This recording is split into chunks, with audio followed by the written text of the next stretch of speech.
Welcome to COVID and Climate Change Correlations, a weekly video podcast where I, Daniel Sanderson, engage in a stimulating conversation with post-Keynesian economist Steve Keen. So welcome everybody. We're back in virtual studio with Professor Steve Keen, and we have a surprise guest tonight.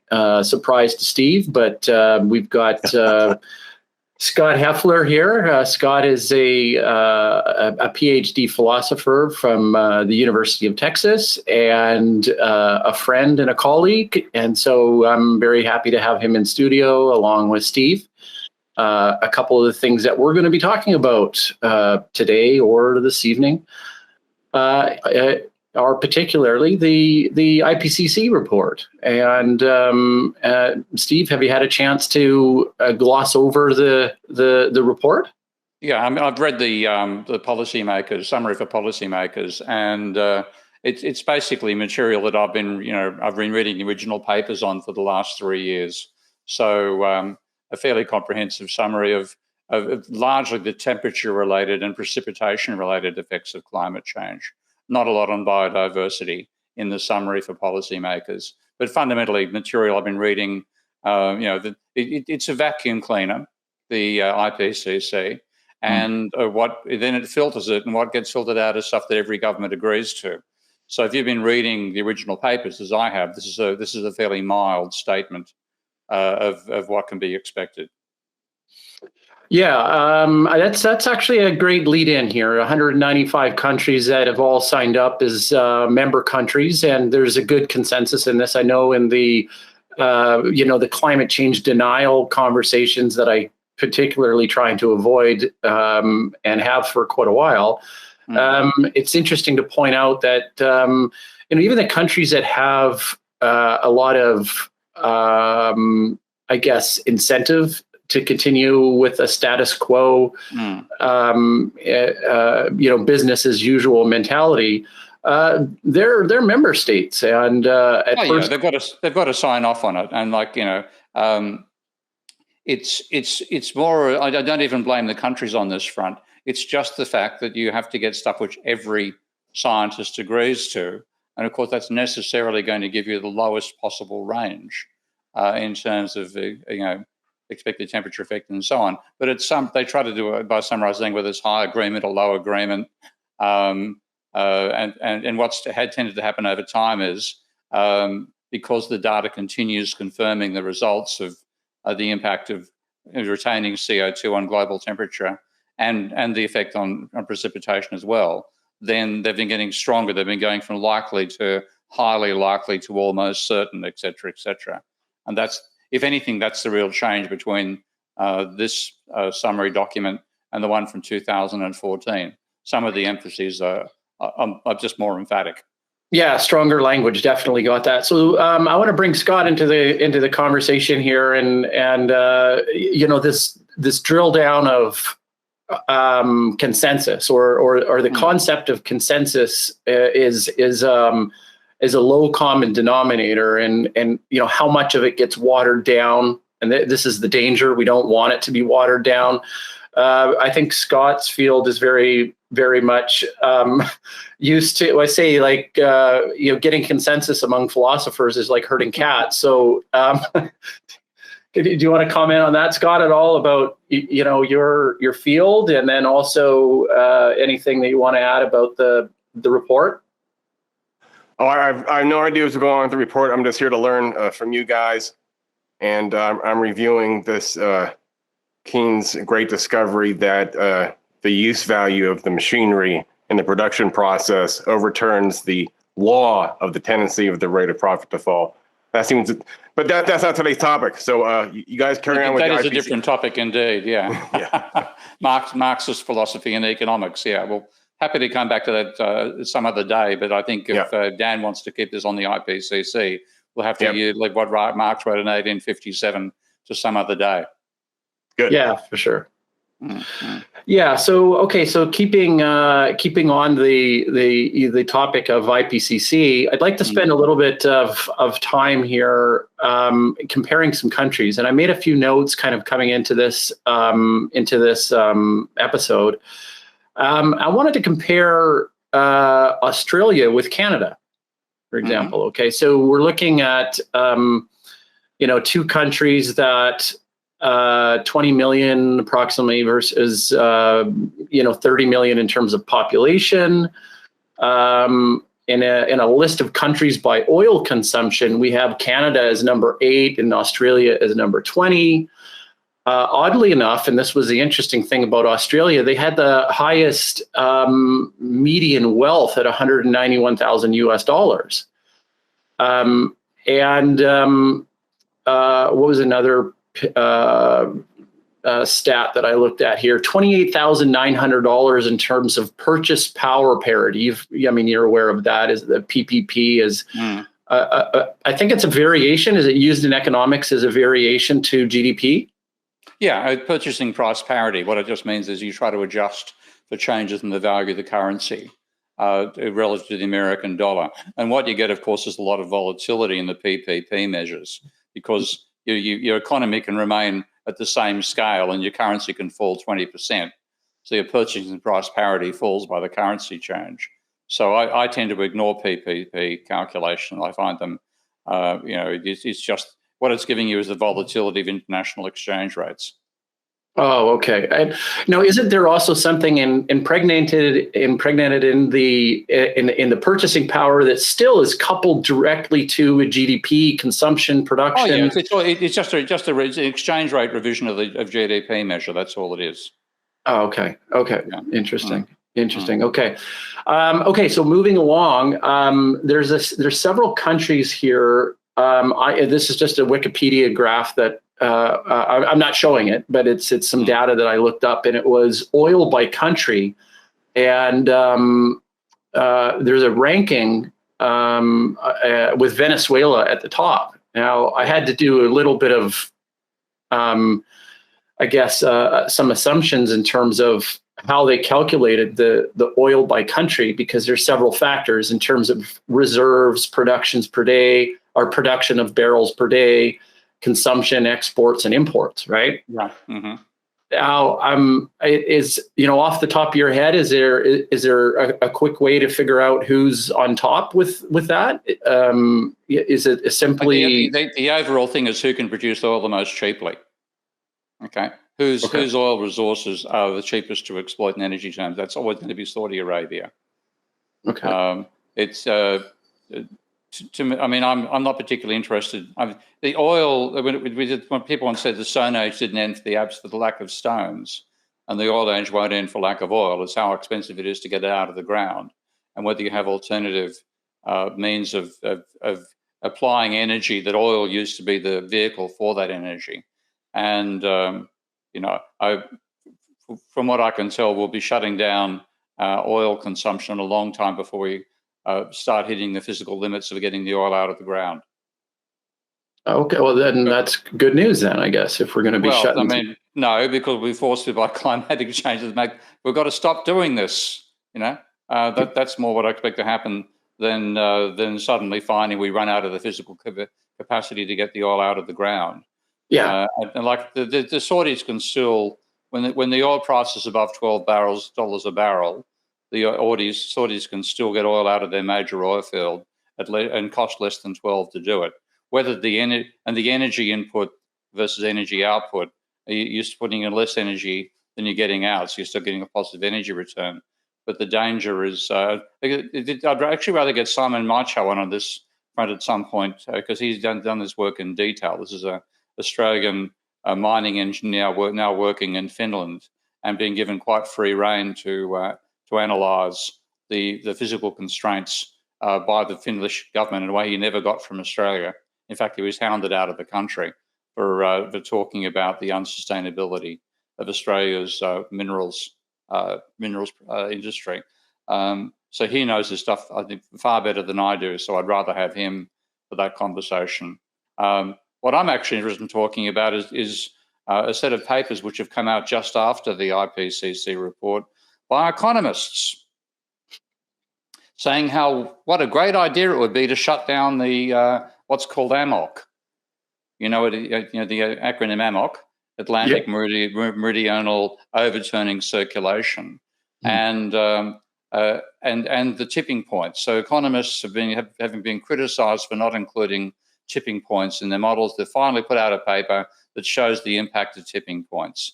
And this is another paper that, to me, my attitude is, if we could drop a large rock on every economics department on the planet, the world would be a better place. Because these guys have come out and said that the impact of including tipping points is to reduce GDP by about 1% over what would happen in the absence of tipping points. And I'm just flabbergasted that this stuff has come out. Not so much that it does, because this is the sort of shit that economists pump out all the time. It's one of the names associated with it, somebody that I previously thought was somebody who did reasonable work within the mainstream envelope. And I'm afraid he's just joined the lunatics, the lunatics running the asylum by helping conclude that it would actually be beneficial for human welfare if the AMOC shut down. So is there some new news that came across your desk in the last week? Because it's a new paper. It's put out by so look at the names here and see it's by Dietz, Rising, Sturck, and Wagner. It's called Economic Impacts of Tipping Points in the Climate System. And this looks like, I criticize them for saying they don't incorporate tipping points into their models. And they've now incorporated tipping points into their models. So I should be delighted, shouldn't I? Only how have they done it?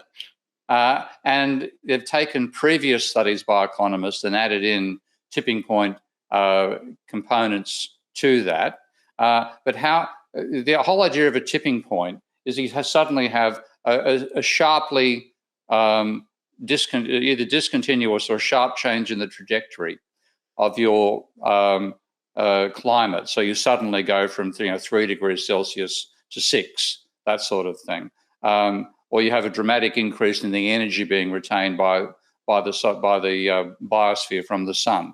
With like the classic there being, if we lose the Arctic summer sea ice, then we add effectively the equivalent of 40 years of carbon dioxide over that event, because you flip from the Arctic reflecting 90% of energy it receives to absorbing 90% of energy it receives. So that's a rapid change. And if you wanted to simulate that in terms of carbon dioxide, it's like whacking, if it happens, say, over a 10-year period, which is what looks quite feasible, then that is like having a 10-year period where the rate of change of carbon dioxide is 4 times what it was the previous period. So you should see, if you're going to be plotting that in a chart, you're going to see a leap. Okay. Well, how have they done it? They've done it by fitting it to what they call a second-order polynomial, otherwise known as fucking x squared. Okay, which is a smooth function. And they're. But isn't that their job? I guess I have a cynical view of economists. Aren't they like politicians? They know that eventually they might get hired on to be apologists for the people that would pay them and fund them. So of course believe this garbage. They believe this garbage, Scott. They're not minimizing it in order to get on board with Rand Corporation to write apology papers. No, they sincerely believe this garbage. And this is why they're so fucking dangerous. Like I've really had it with them with this particular paper. Put it this way. Do you think, I'm going to be put a bad spin on Muslims here, so my apologies in the front, it's just for the sake of an analogy. But do you think if a guy, well, actually, let's take a white supremacist racing into a mosque to shoot people, like what happened in New Zealand in Christchurch about 2 or 3 years ago. Okay, do you think one of the Muslims could stand up and say, "Look, I'll give you $100,000. Don't shoot me"? No, he'd shoot you and take the 100,000. Okay, you cannot convince somebody who believes something sincerely to say it for money. And they're far more dangerous if they believe it than if they're doing it because they're self-interested. Frankly, and I hate to say this, it's ridiculous, but it's at the same time true, mainstream economists are amongst the most altruistic people I've ever met. altruistic in the sense that they're doing it because they believe it's good for everybody. Now, they're fundamentally wrong about it being good for everybody, but that's what motivates them. They think they have a model of a perfect world, or how to make the world better, and that's their role, to make the world better. I didn't know that. I thought that they were just like politicians. No, anything back. Officially, the job of the politician is the public welfare, to maximize. But the real interest is what Bob Kane calls mafia ethics. They're there to enrich themselves and their families, and that's it. They're there to receive as many gifts from lobbyists as possible. And you would think, surely economists are like highly educated politicians. Their job is to provide false data with great statistics, great p-values, convincing rhetoricians. They're highly paid. They're highly skilled religious fundamentalists. Okay, you're funding mosques in that sense that are undermining capitalism in the belief they're making it a better system. So if your interpretation is you can pay them to change their minds, no, you're completely wrong. What happens is the ones who say the stuff that is most suitable to the power structure get more funding than those that don't. So they get the research funding they want, and yes, they'll get positions at high-rank universities. So if you're a complete neoclassical believer, you'll get a job at Yale or Princeton. Okay, if you're a critic, you'll get a job at Utah or Missouri. Okay, and there is a selection process going, so it does have an impact on income in that sense. But they're not saying it because they're being paid to say it. They fundamentally believe they understand how capitalism works, and their role is to make capitalism work better by getting rid of all the stuff that makes it work badly. And all that stuff is basically government intervention, and in this particular case, anything to attenuate climate change. But what are the surrounding conditions that led to those particular professors having that high rank and creating the consensus or the canonical view? That's another thing that happened. They got through first year economics believing it told them the truth. That's the qualifying. I mean, I did economics as my undergraduate degree in arts and law at Sydney University, and I was invited to be in the honours group. I dropped out of the honours course in the first term of second year after topping it. Okay. And I topped it because it was just mathematics. So it was easy for me to pass here's an exercise, solve this set of equations. That was a breeze for me. That's why I stuck in the honours course, because I knew I'd get a higher mark than if I dropped back to the pass degree, because I was sick of this shit. But the people who believe it went on and got their PhDs at Yale and Harvard, not from Sydney University in my particular year, but they get it because they believe it, and they can reproduce and enhance the belief system. It's got nothing to do with being motivated by the money. But if there's a technical or a factual point, here they're using the wrong mathematical formalism. They're using this function. They're taking tipping point data and really minimizing and flattening it inside this other formalism. Well, that's a technical point. So what about peer review? I mean, certainly there are facts of the matter in peer review, and it's not just consensus or dominant opinions. Yes, it is. You have, if there was a study, I mean, climate change is a trivial issue according to most economists, okay? Unimportant, okay? The reason it's unimportant is because they believe capitalism can cope with anything, because their model of capitalism can cope with anything. If you draw two lines on a graph, and then you draw a third line, then the equilibrium moves from the first intersection to the second intersection. Easy. And they literally have this vision that their model is the real world. Okay, they've swallowed the belief their model is the real world. So they talk about the incredible flexibility of human societies, which is a sort of flowery way of saying a rapid transition from one equilibrium to another in our models of the economy. And they get rewarded in terms of a religious belief system for finding better ways of proving that God exists. Their God being equilibrium, their God being the marketplace. And if you read the early 19th century neoclassicals, people like Valrao, Jevons, Marshall, and so on, they will talk about equilibrium being a temporary crutch because we can't do dynamics properly. Okay? Now, when you get to the 20th century, equilibrium becomes a defining characteristic of capitalism. Interesting. Okay, and that shift, they're not, the modern neoclassicals even aren't even aware that's happened. They Right. don't So these lucky post hoc adjustments that capitalism introduced to maintain crises became integrated as like a feature of nature or like a feature of the model. Yeah. And they really, so what they've done is equilibrium in their models means equilibrium in the real world. And what they reward is people who hang on to this equilibrium vision. Now, when the limits to growth turned up, and this is literally from conversations with Randers, who's one of the authors of Limits to Growth. Okay? Now, the Limits to Growth is written by engineers at MIT. It's people who don't know think it must be written by a bunch of hippies in San Francisco during the Hyde-Ashbury phase. No, it was done by bloody engineers, some of the greatest engineers on the planet, as it happens, including Jay Forrester, who really ranks as one of the great engineers of all time. They developed the model, and they thought that what it did was free economists from having to think in equilibrium terms.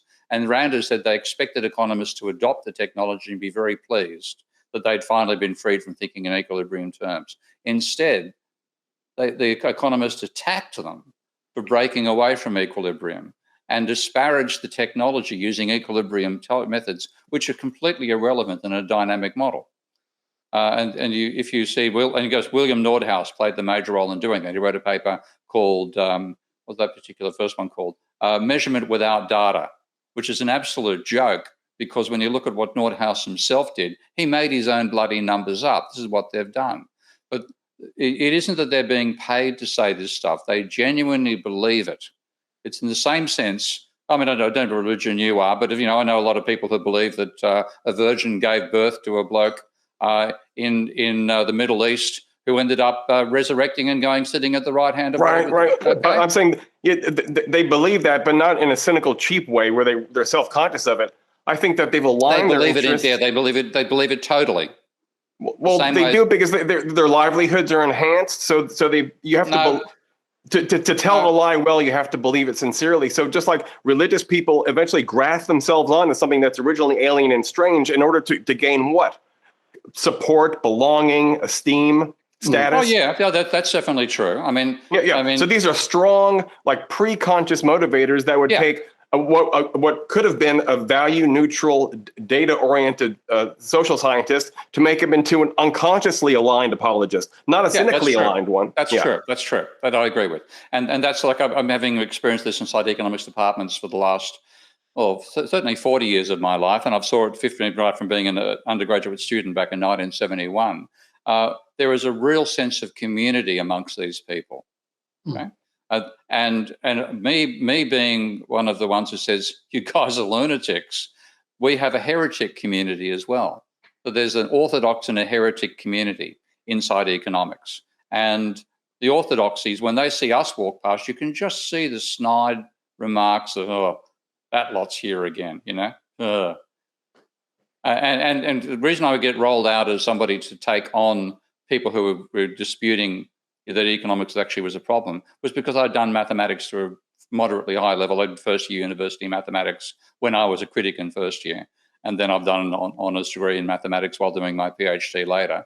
And now I've got mathematicians working with me as well. And so that's why I get rolled out as a sort of attack person on this stuff. That's good. That's a good thing to have. That's like the ultimate trump card. If you have facility in mathematics, that should trump everything else. It does. And I remember one neoclassical having a go at me, and one of my mathematical colleagues, a guy who ran the deputy director of the Fields Institute, which is the leading applied mathematics center in the world in Toronto.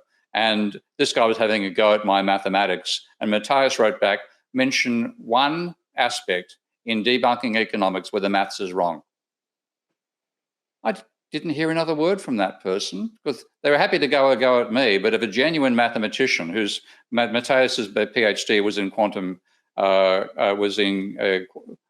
chaos, okay? They weren't about to, they're not so stupid that they'll take on somebody like Matthias. I'd rather have a go at me and say I got my mathematics wrong. When Matthias defends me, crickets.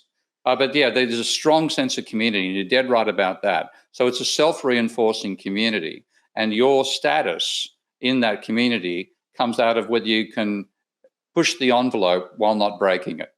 Okay. Let me bring up something here because I want to fill Scott in on one aspect. I'm not sure if he's aware, but you submitted the paper. It's not the Royal Society; it's a division of the Royal Society. I believe.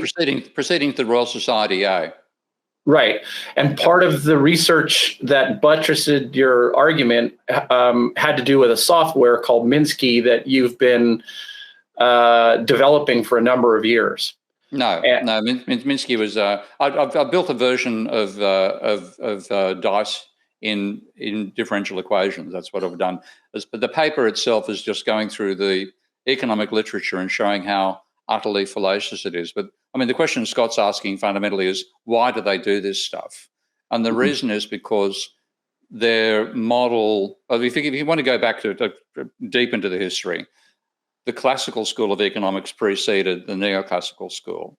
And when the classical school was in the hands of Smith and Ricardo, it was pro-capitalist and anti-feudal. When it turned up in the hands of Marx, he made it anti-capitalist. The whole idea that labor was the only source of value, which is something which derived out of the Adam Smith and Ricardo labor theory of value. Marx then turned that into saying, first of all, and this is where a really conversation point, first of all, that labor is the source of all value, and secondly, the tendency for the rate of profit to fall. So when that turns up, what was the previous defensive ideology for capitalism is now a critical ideology. And very rapidly in the 1870s, there was a complete change of status. So the school of thought, what we now call the neoclassical school, which has a subjective theory of value, that was excluded from the academy fundamentally from 1800 through to 1870. And then 1870, bang, suddenly they were the ones who were taken seriously. So there is definitely a sort of being, not so much being paid to say what you want, the capitalists want you to hear, but now that the people like this are saying it, you want them to become professors, so you will endow their school, their chair at a particular school. And Bitcham and Bitchan and I get their names mixed up in Toronto. The people who work in capitalist power, but they point out that Rockefeller endowed the Baptist University of Chicago, which became the home of Milton Friedman, and said the money he endowed to establish that unit was the best investment he ever made. So in that sense, there is the sort of purchasing you're talking about. But what it does is says a bunch of people have a fundamental, deep-held belief about the nature of capitalism, then become the people that become the professors. And that flip from classical to neoclassical, that's the last time there was a major change in the foundations of economics. So the money did play a role there. So the response to the Marxist version of the labor theory, which is like a normative critical response, that was a crisis, and the response was to redefine it as in the subjective basis. Yeah, I know the trouble with this. And thing is, when you look at it, I mean, when you look at this is in an abstract sense and leaving out the physics. If you start with the physics, you've got to have an objective theory of value. There's no such thing as a subjective law of thermodynamics. It is an objective theory. However, if you leave that side out of it, then the idea that value comes from effort, which is fundamentally the classical school of thought. The Marx and Smith and Ricardo all have a sense in which the effort required to do something is what determines its value. And if you come to the subjective satisfaction of the consumer, that's a completely different foundation, which is the neoclassical. And ipso facto, there's no, leaving out the laws of thermodynamics, which I think clarify everything, but leaving that out, there's no simple reason why you'd say, well, one has got to be better than another. So somebody starts from a subjective theory of value and you're trying to argue an effort, you're talking past each other, ships in the night, okay? That's right. But that's a smart move. Anytime you move anything into the subjective realm, that gives everyone more freedom to invent new hypotheses. Trouble is when you try to make the subjective mathematical. Okay. Now that's where the neoclassicals fell over, because they wanted to have a subjective theory of value with a mathematical core, and that meant they had to find ways of adding up subjective things. And that's why they got caught in all sorts of dilemmas, because for a start, what they can show is using subjective logic, they can argue that there's a utility you might derive out of different combinations of different goods. So coffee and cheese, you got these two goods, and different combinations of coffee and cheese will give you the same subjective utility. Okay? And then from that, they can derive a set of what they call preference, they call them indifference curves, but curves that state your preferences for these two commodities. I see. Okay, and then you can impose a price, which is given by the market, and you can impose an income, which is given by the market as well for this particular individual, and you can derive a demand curve for that individual. Okay, all nice and straightforward. That's what they teach in first year. Then they jump over to the market demand curve, which has exactly the same characteristics, downward sloping. But some mathematical economists decided to examine, well, under what conditions is that true? That the sum of individual demand curves has the same characteristics as a single individual demand curve. And one essential element of deriving the downward sloping curve for a single individual was that the changing the relative price does not change the income of the individual. Now, if I imagine you, Scott, you drink coffee? Yes. You eat cheese? Yeah, of course. Yeah, I love cheese. You've got an income? Yes. Well, it's highly unlikely that if I change the price of coffee relative to the price of cheese, that it would affect your income. Okay? So I can treat your income as fixed when I vary the relative prices. And that's what they do when they derive the demand curve for the individual in the textbooks. But with these mathematical economists, I'm talking top-class neoclassicals here, decided to say, well, let's generalize this and say, under what conditions will the aggregate have the same downward sloping effect? And when you have everybody, to have a market demand curve, you must include everybody in the market. And the market will include coffee producers and cheese producers. And when I change the relative price of coffee and cheese, I must change their income. Okay? So that was the dilemma they faced. Now the income is now a variable in the system. Now then they worked out under what conditions would the demand curve you get from aggregating all these have the same characteristics as the individual. And those conditions were that the relative consumption rates of each individual did not change as the income rose. So if you happen to I'll use toilet paper and pizzas. Right, yeah, my earning more, is it going to motivate me to buy more stuff? But yeah, well, no, but you're going to buy more stuff in exactly the same proportion. The only way it would work is if I gave you 1,000 times your current income, you would therefore consume, roughly speaking, 1,000 times as much coffee and 1,000 times as much cheese. Now, I sort of think you might consume more Lamborghinis, which aren't even in your consumption set right now. But the only way they could do it was to show that increasing income did not change your expenditure. And the first guy to discover this, he actually discovered in the year of my birth, 1953, a guy called Gorman. He wrote something to the effect of, the necessary condition explained above is intuitively reasonable. It says that an extra dollar of income will be spent in the same way, no matter to whom it is given. Yeah, this is very interesting. I've always thought about this. There are things that will hold for individual situations, but that's not what a science is. A science needs to work with aggregates, laws, and universals. Yeah. So you amplify these things to universals, and they become ridiculous. Yeah, and that's what they've done. They've tried to extrapolate from the individual the results they worked out, because they're working with a subjective theory of value. Everything works with a single individual. As soon as you have more than one, it falls over. Now, I see. So to summarize what you're saying, once upon a time they had an objective theory that was tied to objective facts like the labor theory of value. Then there was this crisis. Then they redefined it subjectively. But in order for that to work, they had to do these summations, and the summations made it poisoned the model. Yeah, exactly. But the one thing is, rather than saying, "Oh dear, we have to change it," they said, "Let's just assume that everybody's the same." And you get this crazy stuff turning up in the literature. So, for example, one of the many Nobel Prize winners, a guy called Gerard Debreu.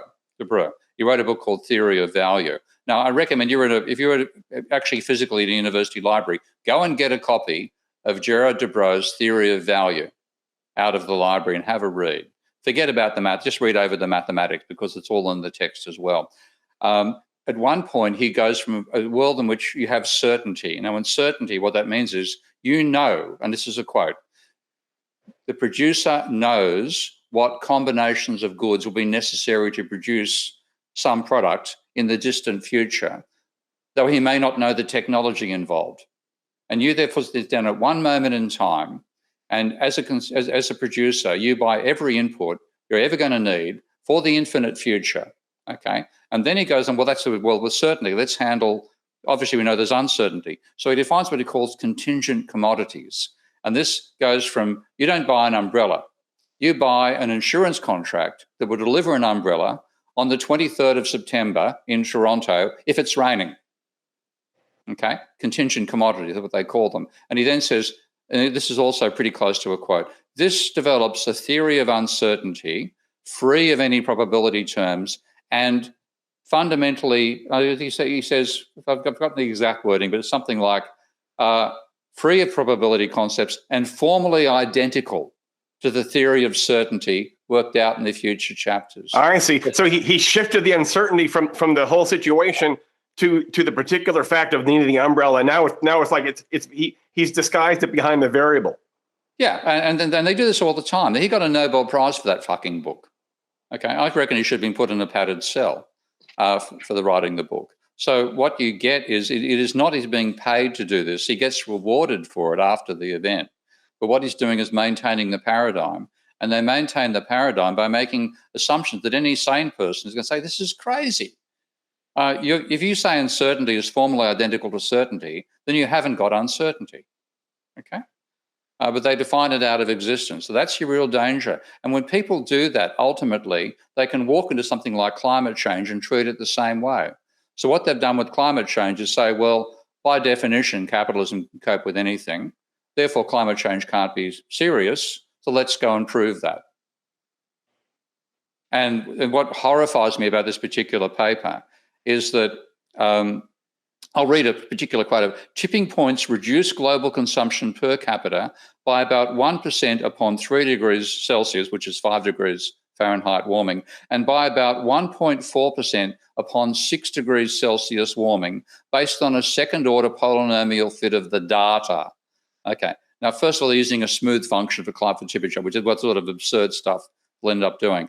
But 6 degrees, the scientists have told us, it's 6 degrees, it's goodbye West Antarctic ice shelf, goodbye Greenland, obviously goodbye the Arctic. The AMOC is gone. I don't know whether you get an increased or decreased El Nino, but a completely different climate, utterly different. And they are telling us that an utterly different climate would reduce GDP by 1.4% compared to a world in which we still had Greenland, we still had West Antarctic, Arctic was still there, AMOC still existed. That is garbage. This is insane.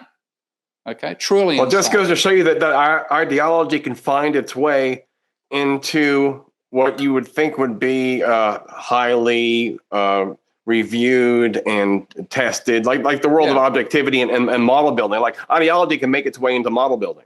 Yeah, and then the reason is people are reviewing this stuff are people who've been previously vetted to review it by people who've published the stuff the first time around. So when Nordhaus, when he attacked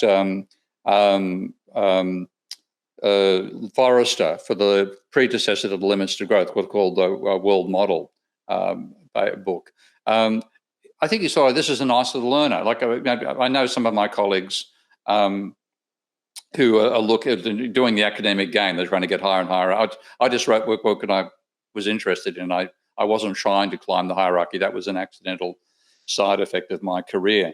But one of them, when once telling me he decided to publish everything Keynes ever wrote. He said, thought I had a great little learner here, didn't I? Thought this was going to be a great little...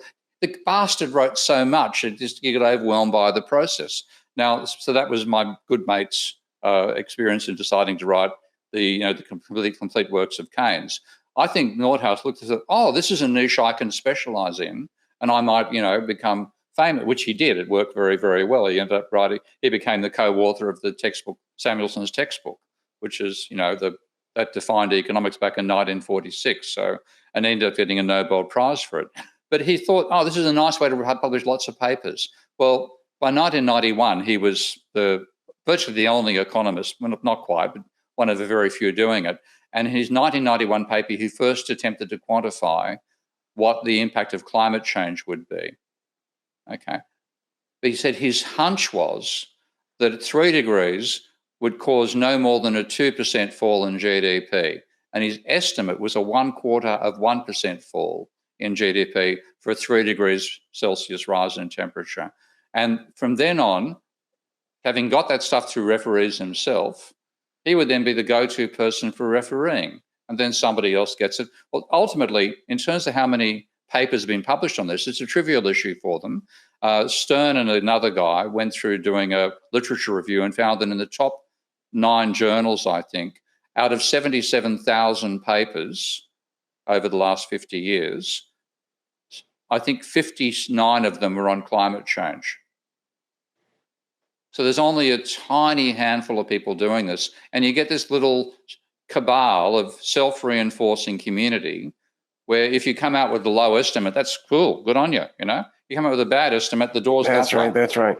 They're highly credentialed public relations ambassadors for big business, capital, petroleum industries, anyone who would suffer. No, they're accidental ambassadors, okay? They are ambassadors for capitalism, their vision of capitalism. They're not doing it because they're being paid for it. It's society. I mean, Bjorn Lomborg has clearly been doing. I mean, if any Bjorn Lomborg being paid for it, yeah, total agreement. Richard Toll, the lunatic, believes this stuff. Nordhaus, the same story. Mendelssohn. I know some of these personally. One of them I do know personally. Very, very nice guy. I have a hard time being critical of Camus, as it happens, because he's a nice human being. But they actually believe this stuff. They're doing serious science. Yeah, isn't it hard to distinguish between someone who believes something because of thoroughgoing conviction and research versus someone who believes something in order to reduce cognitive dissonance with their own ethical qualms they might have with it before they realize how their careers benefited? No, I don't. I think it is at the deep. I mean, when I look about what humans are as a species, one of the fundamental things is we share beliefs. Okay, I imagine dolphins are capable of it, and a few other species, but we can share beliefs. And that means we can work as a collective in a way that other species can't do. I know, you would never have seen 50,000 lions deciding to go and attack another group of 50,000 lions. There's numerous instances of 50,000 humans doing that and losing their lives in the process of doing it. You can't say, the soldier at the front of the phalanx is doing it for self-interest. Mm-hmm. It's a shared belief system. So in that sense, what we have with science is a belief system which is countered by an analytic process, would work like a polarized filter to some degree. And that scientific process began with Galileo, showing when the beliefs contradict the physical world, then you start getting some dissonance. And science was a process of handling that dissonance. Economists, because you can't do experiments in economics, right. That dissonance isn't maintained. It happens for a short while during a crisis, and then it's back to relieving the religion.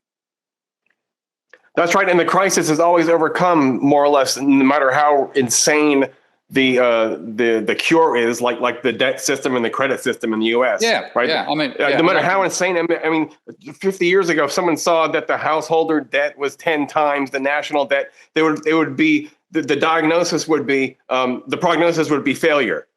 But now it's something that's minimized, ignored, or marginalized, and I guess there is no crisis that would make its way into economic theory as fatal. It's impossible. Yeah, and even when they do have something which is looks like it should be fatal, the 2010 crisis, they rapidly try to redefine it in such a way that they can cope with it. One of my favorite, another paper you take a look at by a guy called Ireland, fairly easy to remember. He's actually at Boston University. And he wrote a paper in 2010 looking at the financial crisis through the lens of neoclassical macroeconomic models of the time, and they're called dynamic stochastic general equilibrium models. And he said initially, this looks like we need to throw our whole theory out. But he then said, we can actually make it fit the data by having shocks to the system which get larger and last longer over time. Now, this is the whole idea of this is that it's a system which will tend to equilibrium unless disturbed by exogenous shocks. And there are two types of shocks: shocks to taste and shocks to technology. And that's what causes all the fluctuations. And he said, oh, well, the shocks got bigger and lasted for longer, but they were all negative. And if you've got a normal distribution and the shocks got bigger, be positive and negative. Oh, no, these are all negative shocks. That's okay. You know, and they're willing to do that to make the model sort of fit the data. Hit it with enough negative exogenous shocks and it'll go down and then come back up again. So there's this desire to reframe it within the paradigm, always comes back again. To say the paradigm has failed, only a tiny minority are capable of that intellectually, and some have, but most of them, it's restore the paradigm. And what you're saying right now, it reminds me of, well, what you're saying right now, it's almost like they're adopting an organic metaphor. They're saying we don't understand it, but capitalism has some intrinsic biological, natural, and innate homeostatic powers. And no matter how bad the crisis is, these as of now inexplicable powers will come to the rescue and save the system. And this reminds me of, like, I guess in the early 90s, I took a Marxian economics class, and they were talking about how Citibank had hired these chaos mathematicians and stuff in order to provide like another way to absorb and normalize a crisis. And these people were hired on board purposely in order to say, well, look, these chaos graphs show that it's natural for any system to invite chaos, breakdown, and crisis, and then this will help it reconstitute on a higher level. And I think that's what they were trying to say, is that there's some unknown self-saving homeostatic power that capitalism has, and there's no crisis that will be fatal to it. Well, yeah, well, I mean, it's become how they work in mathematical terms as well. I mean, one of the funny things for me, being somebody who does mathematical modeling, is how well they're willing to distort the rules of mathematics to stick with the idea that equilibrium is stable. So, for example, the dominant model these days, there's two dominant classes of model, what they call real business cycle models and dynamic stochastic general equilibrium models. They're both built on the foundation of Ramsey's growth model from 1928, a mathematical prodigy called Ramsey. And Ramsey had an exercise where he said, is there an optimal savings rate for a society? Now, he using a very utilitarian mathematical system, he came down to saying there's two components, the capital level of consumption and the capital to labor ratio. You can ultimately get it down to a two-dimensional system. And a two-dimensional system can have several sorts of equilibria, but one of them is like, if you imagine, like if two-dimensional system, you can describe like a bowl, for example. So if you throw a ball bearing into a bowl, it'll ultimately get down to the bottom of the bowl. You can also have it upside down like a Vietnamese hat. You drop it on the hat, and no matter what you do, it's going to fall off the hat. The other possibility is a saddle. Okay, so it's stable. If you happen to be so lucky that you threw the ball bearing so that it rolled along the horse's spine, it would finally come to settle in the top. But of course, it's going to slide off either side. So a saddle is unstable, and that's the result they got. This model has an unstable equilibrium. Now their response was say, what that means is there has to be a jump variable, which can jump from wherever it might be in the overall phase space of per capita consumption versus capital. Back to the top of the Mexican hat where there's that little stability dip. Yeah, well, actually, go back to the horse's saddle, jump onto that bit. So you might be somewhere here, you're miles off there's only one stable path to get to that saddle. And the bottom of the saddle is, say, in the year 25, I can take the old rock song. That's where the bliss point, you actually call it a bliss point. There's the bliss point. We're off it now in the year 2021. So consumption can instantly jump onto this line, which will get us to 25, and we'll reach that equilibrium point. And they happily do that. Now, a mathematician, when you have an unstable system, will say, you can't do that. You can't presume consumption to just instantly change like that. You've got a phase space, and if it's unstable, you'll be attracted towards it for a while because one of the dominant eigenvalues is negative, but the others is negative, but the other's positive. You're going to get driven away. And they make this into a mathematical, and it becomes incredibly complicated, really, really hard to work it out. And based on the idea that an unstable equilibrium is made stable by us all being rational. And the definition of rational is we know the future.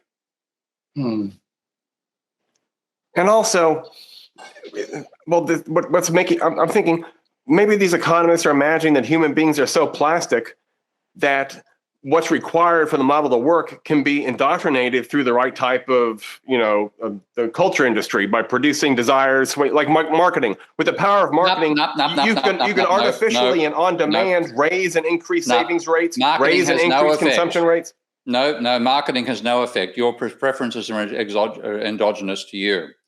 Can't be varied by the outside system. They don't even take marketing into account. I mean, trust me, I've spent enough time. They laugh about marketing to a large degree. They think we already know our preferences. If you actually argue that the system could change your preferences, that would make preferences something affected by the macro system, and you could no longer have a defined set of preferences against which you set your budget. Okay. So I see. So preferences need to serve as an independent variable. Yeah, that's right. Okay, so they don't treat that at all. They leave marketing out of it completely. What they see, and if you think about what they would want to have found, Ramsey had to do a lot of mathematics to work out that equilibrium. Okay, and then he does what's called eigenstability analysis, eigenvalue analysis, and finds it's got an unstable equilibrium. Oh shit! Would have been better if it was stable, because then it was stable. No matter where you are, you'd reach the bliss point. Okay. So what happens so frequently is they get a result they don't want, and then they respond by bringing in some maneuver that means they can exploit what they don't want to get what they want.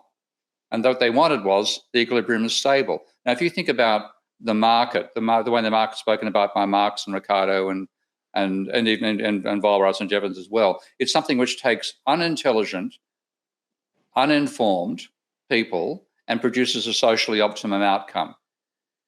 And what they found was, to get the socially optimum outcome they wanted, we had to all be gods.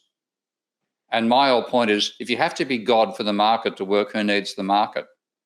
Okay. So rather than proving the essential role of the market in achieving collective intelligence, which is the way that Hayek talks about it, and in that sense, it's a sensible view of the market.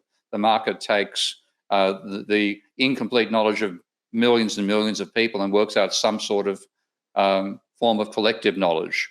That they use this, the socialist calculation critique and so on. That is a sensible way of looking at a market as a useful mechanism in capitalism. But for neoclassicals, because they couldn't get the equilibrium, the market, the points they got were unstable. They're willing to say, well, let's just assume people have got this infinite processing power, and they can therefore work out the stable vector on this otherwise completely unstable phase space, and therefore reach the bliss point in the distant future. So it's pathetic, fundamentally. I find it quite pathetic in the sense that they get, fundamental challenges and say, let's assume a can opener. So let me interrupt here. We're approaching we're approaching the top of the hour, and I believe, if I heard you correctly, Steve, you mentioned something about Jevons. Is that the same Jevons as the Jevons Paradox? Yep. Okay, so why don't we wrap up with the Jevons Paradox? Give us some insight about the Jevons Paradox. Well, the basic idea, if you have efficiency rather than meaning you use less of a resource, you're more likely to use more of it, fundamentally. If you find a more efficient way of using oil, rather than oil consumption falling, it'll increase. And that Jevons was actually a bit of a polymath. He was he was a geneticist. He was a racist in that sense, in the 19th century way. But he was also involved in the coal industry. He and Pareto I have a lot more time for than modern neoclassicals. There was some deep insights in Jevons. And the most useful one was that if we manage to be more efficient about something, rather than using less of it, we're more likely to use more. And that was a good insight. Okay. Scott, do you have any final wrap-up questions? I always want to keep it, right to the hour. And anything you'd like to ask Steve? I think you might actually want to come back for another episode. There seems to be lots to talk about. I need to chalk up a little bit on this stuff. I really need to chalk up. the criticisms of standard economics theory that I got from my friends that were taking classes, and they would come back from class baffled about this rational, like the ideal rational subject, the profit maximizing, was it utility maximizing subject, and he just thought all these equations are based on the assumption that people are rational utility maximizing agents. And he said, but I know of myself that I'm not that. And I thought, fascinating. And that's the only insight I ever got about economics until I took my Marxian economics class later. But I never took a micro class, never took a macro class. So I really love what you're saying. It's fascinating, and you know your material. I just need to talk up on my vocabulary, like equilibrium. Sure, I'm understanding what that is. But I'm going to have to go through my Oxford economics glossary so I can prepare. Well, Steve, here's the thing. He just admitted he didn't take the micro and the macro. It's almost a good thing, I guess, if he didn't take the indoctrination. But for the fun of it, I recommend, why don't you enroll or attend one of those undergraduate classes at your university and sit in and just say, I'm a philosopher. I want to see what you guys argue. And, don't necessarily interject. It's up to you. What do you do on that front? But you'll see where this stuff comes from. And I can give you a few little thought bombs to throw in about aggregation if you want to have a bit of fun disturbing the lecturer. Good. Right on, and we'll look at bringing Scott back once he's amassed some ammunition of some cannon fodder there. Okay. How does that sound? Sounds good. Okay, thanks. Thanks again, Steve. Thank you. Okay, bye. Bye.